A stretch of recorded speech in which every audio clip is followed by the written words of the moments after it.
saya ini dosen atau praktisi kan nggak jelas. Kalau nggak nulis, rasanya pusing Mas Malan. Bonek itu kan dicitrakan dengan sangat buruk ya. Kadang merasakan bagaimana didiskriminasi karena gondrong gitu. Sego segawe. Sepeda kanggo sekolah lah nyambut gawe.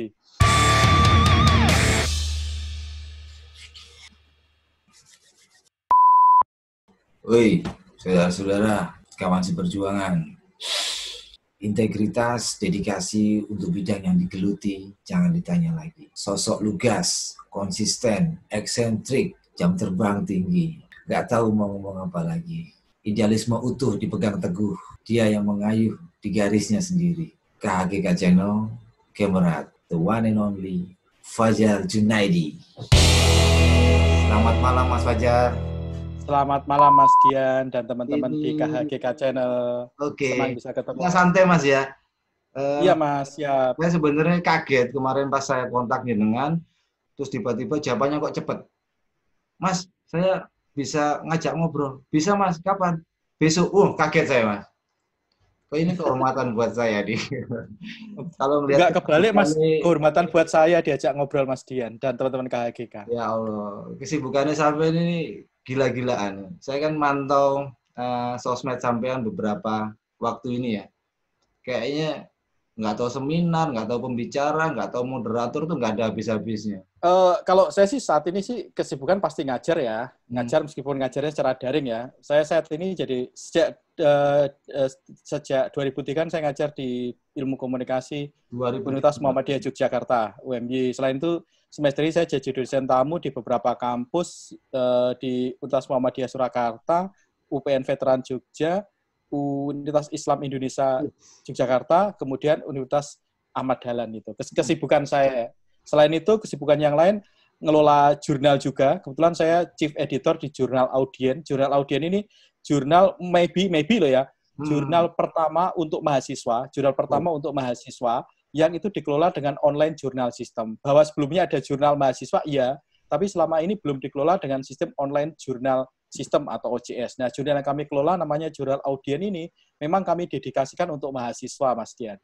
Aktivitas lain sih di Aspikom, Asosiasi Pendidikan Tinggi Ilmu Komunikasi, kebetulan jadi Wakil Sekretaris Jenderal, kemudian di Asosiasi Pendidikan Ilmu Komunikasi Perguruan Tinggi Muhammadiyah Aisyah, PTMA, terus reviewer di beberapa jurnal, dan editor di beberapa jurnal juga. Banyak nulis. Dari segitu banyak itu, Mas. Kalau boleh dipersingkat, sampean ini siapa? Penulis, dosen, atau siapa gitu? Kalau saya selalu bilang pada teman-teman mahasiswa, saya jujur tidak suka dengan dikotomi antara dosen dan praktisi ya. Okay. Actually saya ngajar. Actually saya juga nulis gitu. So saya ini dosen atau praktisi kan nggak jelas. Oke. Gitu. Makanya kalau saya dosen itu harus jadi praktisi yang dia menguasai bukan hanya ilmu tapi juga hal yang sifatnya praktis, dan lebih dari sekadar praktisi, dosen itu ya harus bisa menteoritisasi fenomena yang ada dan membreakdown teori menjadi praktek gitu, Mas. Kalau lihat tingkat kepadatan seperti itu, Mas ya. Sampai kok masih sempat-sempatnya ngurusi dunia supporter. Ini gimana ini? Kalau ini saya bingung jawabnya, Mas. Satu, misalnya Mas ya, saya selalu ingat bahwasanya teman-teman supporter ini kan korban dari ketidakberesan banyak hal. Okay. Satu, ketidakberesan federasi. Okay. Kalau supporter yang disalahkan kan supporternya mesti. Padahal kan kalau pakai analisis media pun kadang bahkan seringkali menyalahkan supporternya berdasarkan beberapa riset yang saya lakukan ya, misalnya dengan menggunakan analisis framing gitu. Padahal kalau kita menggunakan analisis framing kan ada kausal sebab akibat. Yang menyebabkan kerusuhan itu kan bukan supporternya sebabnya, tetapi karena tata kelola pertandingan sepak bola yang tidak benar. Tapi ketika ada supporter yang meninggal, nanti yang disalahkan kan supporternya. Jadi supporter itu sudah jatuh tertimpa tangga. Padahal itu ya kan, bahwa itu kan akibatnya. Betul sekali Mas Dian dan teman-teman di KHGK. Teman-teman, sebenarnya saya kenal Mas Fajar itu udah lama banget. 2010 mungkin ya. 2010 mungkin ya. 9 atau lupa Mas. Waktu itu Mas Fajar datang ke Surabaya, ambil video, terus wawancara beberapa teman, terus belusuan ke sana ke sini. Terus tiba-tiba tahun 2012 keluar buku ini. Mungkin teman-teman udah banyak yang tahu, udah banyak yang baca juga, banyak yang punya. Ini salah satu buku yang apa ya? Menurut saya penghargaan buat teman-teman bonek ini. Jadi buku ini bertitle The First and the Biggest. Bonek komunitas supporter pertama dan terbesar di Indonesia. Saya nggak ngerti sebenarnya. Mas Fajar ini, menurut saya, yang saya tahu bukan orang Surabaya, ya kan? Saya pernah nginep Mas ya waktu itu ya, waktu salah satu pertandingan di Maguwo Harjo. Iya, Maguwo betul. Beliau di dekat stadion, dia orang Jogja, tapi kerjanya di Solo waktu itu kalau nggak salah. Di Jogja Solo Mas, Mobile. Sedikit tentang buku ini Mas, sedikit aja. Apa motifnya ini? Jadi waktu itu kan sebenarnya saya rencananya sih pengen buat sebuah film dokumenter gitu ya, akhirnya saya wawancarai. Waktu itu kiranya masih kaset mini DV. Kasetnya masih ada sampai sekarang. Okay. Saya rekam gitu. Ya harus bongkar box di arsip saya ya. Tapi saya yakin saya masih nyimpan kaset mini DV. Dulu kan saya yakin Mas Dia juga ngalami, teman-teman yang old generation, eranya kan masih susah ya, ngerekam pakai kaset. Makin susah kayaknya. Capture pakai kabel Firewire. Sekarang kan udah nggak ngalami ya anak-anak sekarang kabel Firewire. Saya ngajar di kelas saja. Beli harddisk. Saya kalau ngajar di kelas, kadang ngajar pengantar jurnalistik dan broadcasting, saya bawa kaset HDMI sebelum jawab. Bawa kaset mini DV. Saya cerita ke teman-teman mahasiswa, ini loh susahnya di generasi tahun 2010-an dan sebagainya sebelum teknologi digital semasif ini. Nah, tapi poinnya adalah mengapa saya tertarik menulis akan kemudian jadi buku. Ya waktu itu kan bonek itu kan dicitrakan dengan sangat buruk ya. Bahkan sebenarnya bukan hanya bonek, hampir semua supporter dicitrakan dengan sangat buruk oleh media massa. Dan di tahun-tahun segitu kan media komunitas belum ada seperti ini. Blog sudah ada, blogspot itu sudah ada. Saya tahun 2006, 2005 mungkin itu sudah main blogspot untuk ngajar. Jadi sebelum dosen-dosen lain tuh ngajar menggunakan media digital, saya 2006 itu sudah ngajar dengan 2005-2006 menggunakan blogspot.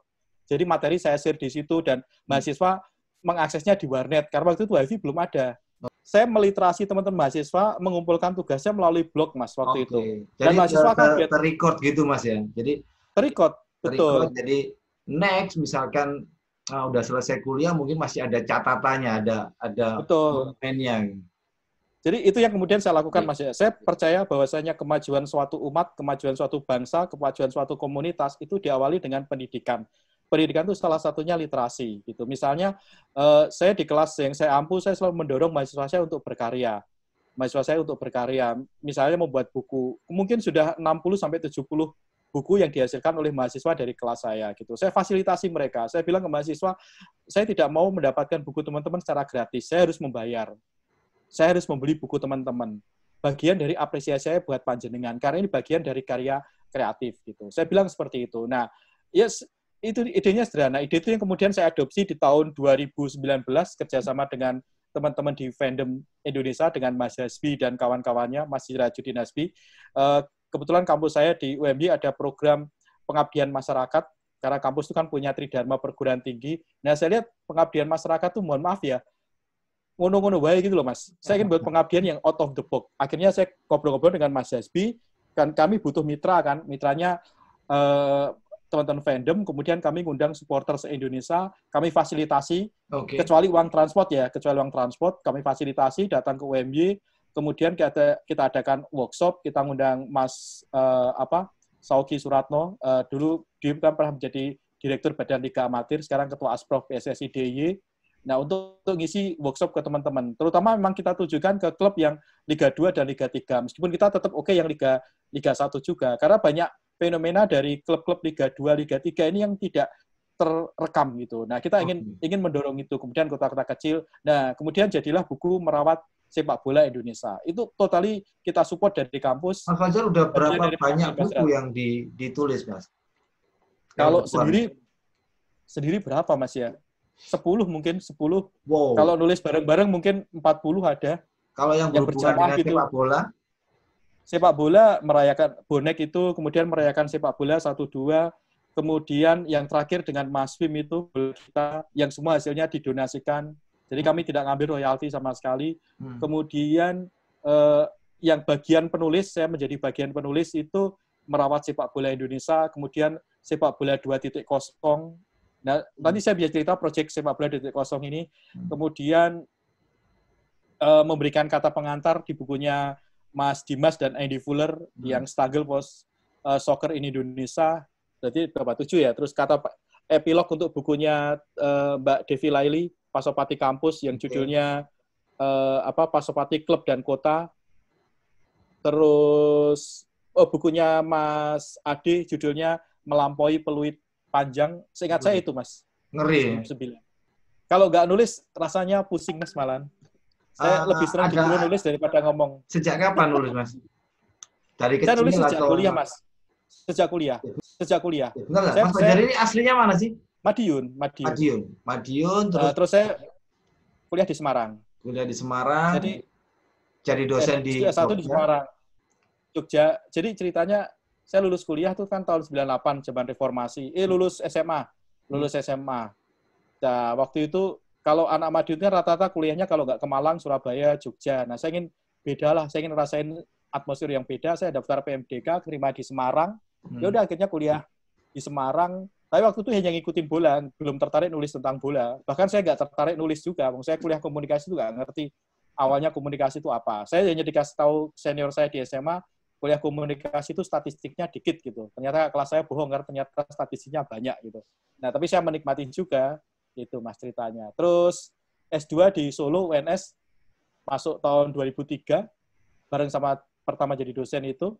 Terus S3 di UGM 2013 masuk. Agak lambat S3-nya. Kalau gondrongnya ini sejak kapan, Mas?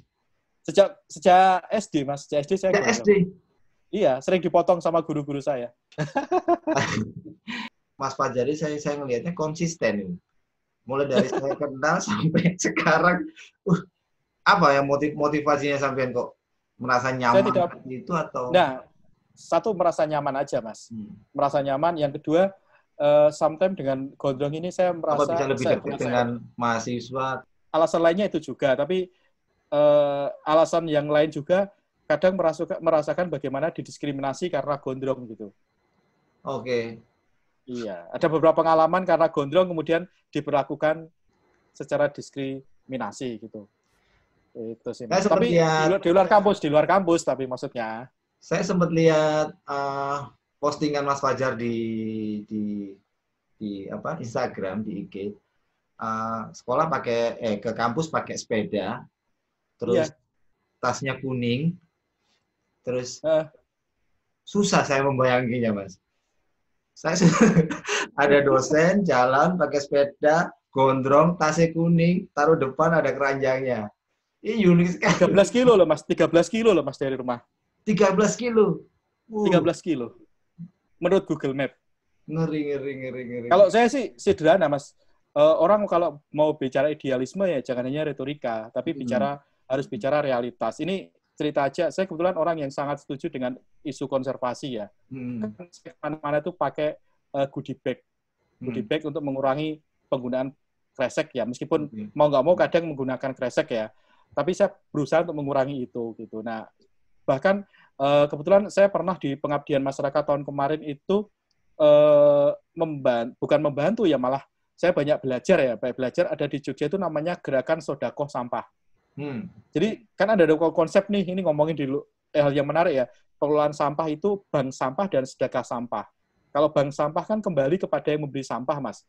Nah, tapi kalau sedekah sampah ini, keuntungan dari penjualan sampahnya itu digunakan untuk anggota komunitas gitu. Kebetulan itu berbasis masjid gitu di dekat kampus saya. Jadi kalau ada botol-botol di rumah saya itu, botolnya saya kumpulkan, Mas. Saya cuci, kemudian saya keringkan, saya kumpulkan. Nanti kalau udah, tak cuci, Mas. Kalau udah satu kresek, saya serahkan ke sedekah sampah itu.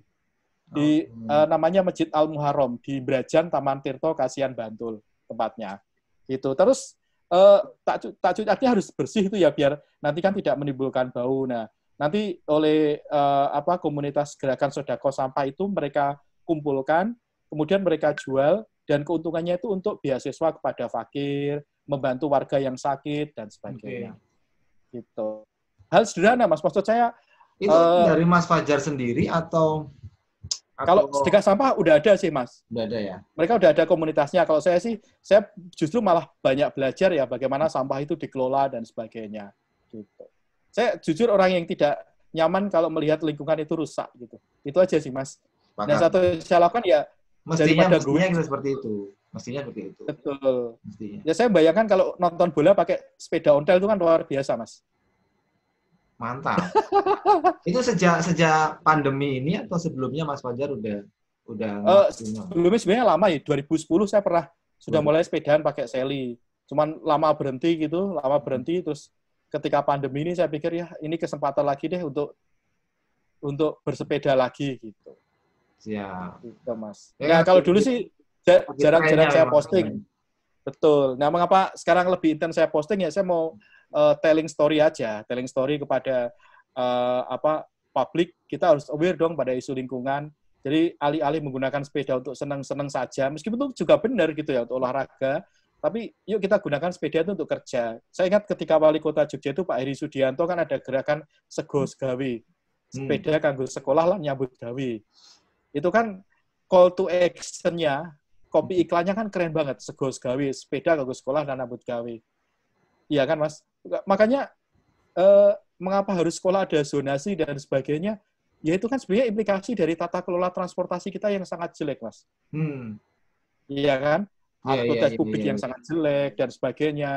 Harusnya kan transportasi publik itu kan disubsidi sama negara. Misalnya loh ya, agar orang tuh beralih gitu ya. Sama pesepeda misalnya. Ya kalau negara itu mau mendorong orang pro konservasi, berikanlah insentif kepada orang-orang yang pro pada kelestarian lingkungan gitu.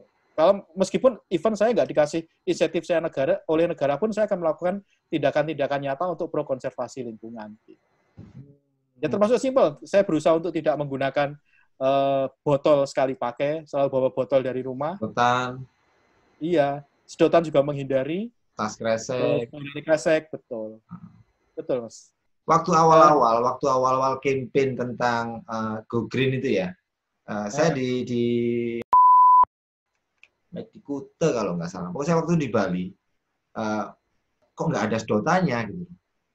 Soalnya kan aku bawa anak kecil, Mas. Kan susah kalau waktu itu masih susah minum langsung di gelas gitu kan. Terus baru tahu kalau ternyata sedang campaign Go Green itu tadi. Ya oke. Meskipun juga menurut saya nggak terlalu menolong ya, karena sedotannya nggak ada, tapi kemasannya ini masih plastik. Betul, benar, Mas. Kalau kita ngobrolin isu lingkungan dan sport itu ada isu menarik ya, dan punya modal sosial menarik ketika demo di Kongres PSSI di Bandung. Saya ingat banget waktu itu karena saya di barisan paling akhir, barisan paling buntut lah. Barisan paling akhir itu kan dari alun-alun Bandung menuju Gor Siliwangi ya kalau gitu nama, atau Pajajaran itu nama gornya. Maaf saya agak lupa itu. Sepanjang jalan kan kami yang di belakang bawa tas besar itu, trash bag itu buat masukin sampah. Gitu. Bahkan saya heran, kan fotonya ada yang upload videonya di YouTube, beberapa mahasiswa itu ngirimin saya ke WA, Mas Jun, jenengan ikut demo ya ternyata. Oh iya, padahal besok ada kuliah. Ya kan besok, Masian, saya besok udah kembali ke Jogja gitu. Besoknya ngajar aku, Mas. Dan mereka lihatnya ngambilin sampah di baris terakhir. Itu kan sebenarnya kan modal sosial yang menarik gitu ya. Dan saya lihat sebenarnya supporter sudah mulai aware ya, pasca pertandingan pada ngambilin sampah. Jadi gerakan komunitas itu sebenarnya lebih punya modal untuk digerakkan gitu loh, Mas. Nah itu sebenarnya kalau nanti kompetisi jalan, saya yakin teman-teman bonek punya modal sosial yang udah sangat kuat gitu. Belajar dari pengalaman ketika Kongres PSSI waktu itu. Sebenarnya itu terus kok, Mas. Kapan hari yang saya agak lupa waktu itu Vega mungkin ya, yang berfoto dia lagi bersih-bersih Kute. Ingat ya Kute itu ya betul, ingat yang diputar. Terus gimana lagi tuh ya, setelah stadion kelar mereka juga bersih-bersih. Betul. Gitu. Ya nggak apa-apa kalau memang akhirnya itu menjadi ritual mungkin ya. Bisa bener, Mas, betul. Jadi yang buang sendiri juga mikir. Jadi biar nggak terlalu banyak nanti yang diambilin teman-temannya sendiri. Ya menarik lah, menarik. Makanya ya kayak tadi loh, Mas, sampah tadi ya, persoalan supporter dan sampah serta match ya. Kalau yang ngingetin itu steward atau aparat keamanan, mungkin akan geger, Mas. Benar. Tapi kalau temannya sendiri, kan rasanya segan. Benar. Ya kan, makanya saya selalu percaya konflik supporter itu hanya bisa diselesaikan oleh internal supporter. Tapi steward kita nggak bakal Mas, marah Mas. Soalnya dia kan ngadep ke lapangan. Iya, betul.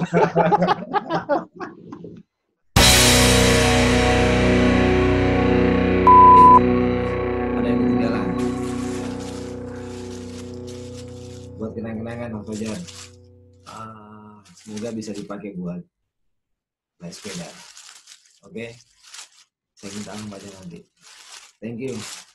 Bye.